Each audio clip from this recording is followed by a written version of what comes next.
پر meeting کی کیا کہ محمد اہل عرب سے دشمنی رکھتے ہیں، محمد کو مار ڈالنا چاہیے۔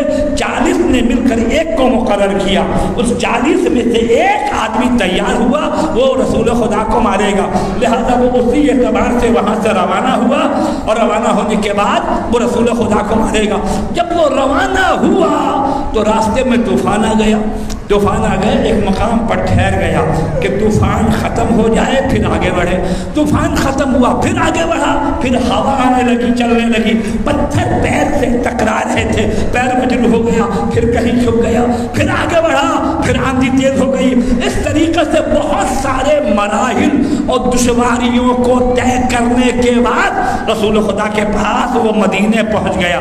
جب مدینے پہنچا تو ایک تلوار کو اپنے ایسے ہلا رہا ہے، ہلاتے ہلاتے کہتا اے محمد، بڑا محمد محمد محمد کہا کرتے ہو، دیکھیں اب میری تلوار سے تمہیں کون بچائے گا، یا تمہارے پاس تمہارے نبوت کی دلیل کیا ہے؟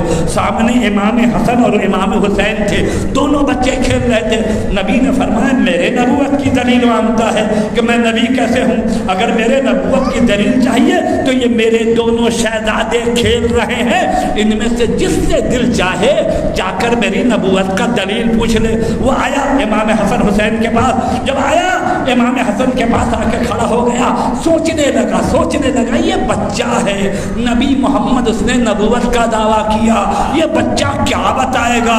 آ کے سوچ رہا ہے۔ امام حسن مجتبیٰ کے پاس امام حسن مجتبیٰ نے کہا یہ مت سوچ، میں سن میں بچہ ہوں، سن میں بچہ ضرور ہوں لیکن علم میں بچہ نہیں ہوں۔ درود بھیجیے محمد اللہ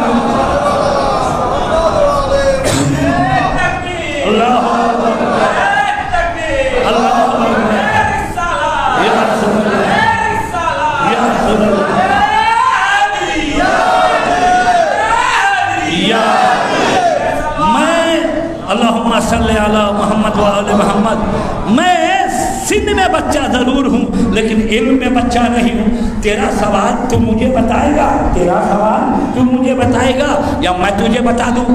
کہتا ہے ظاہر ہے اول تو بچہ، اس کے بعد بچہ کہتا سوال اپنا تم بتاؤ گے یا ہم بتا دیں؟ پریشان یہ ہو رہا ہے کیا؟ کہا اچھا آپ ہی بتا دیجئے میرا سوال کیا ہے۔ کہا تم لوگوں نے فلاں مقام پر 40 افراد تھے، بیٹھ کر میرے نانا کے خلاف میٹنگ کیا، سب نے کہا محمد اہل عرب سے دشمنی رکھتے ہیں، سب نے مل کر تم کو مامور کیا میرے نانا کو مارنے کے لیے، تم میرے نانا کے قتل کے ارادے سے روانہ ہوئے، فلاں مقام پر پہنچے تھے نا طوفان آ گیا، فلاں مقام پر پہنچے گردوں کو بار اڑنے لگا، فلاں مقام پر پہنچے تمہارے پیر ٹکرا رہے تھے، تم ہر مقام پر تم چھپتے رہے، بچتے ہوتے اس مقام پر میرے نانا کے قتل کے ارادے سے آئے ہو۔ بس یہ سننا تھا کہ شہزادے آپ تو اس طریقے سے بتا رہے ہیں جس طریقے سے آپ ہر مقام پر میرے ساتھ تھے، اب محمد کو مارنا نہیں ہے، کلمہ پڑھا دیجئے۔ اب محمد کو مارنا نہیں ہے، کلمہ پڑھا دیجئے۔ کیوں کلمہ پڑھا دوں؟ کہتا جس محمد کا نواسا اتنا باعظمت ہے وہ نبی کتنا باعظمت ہوگا۔ درود بھیجیے محمد اور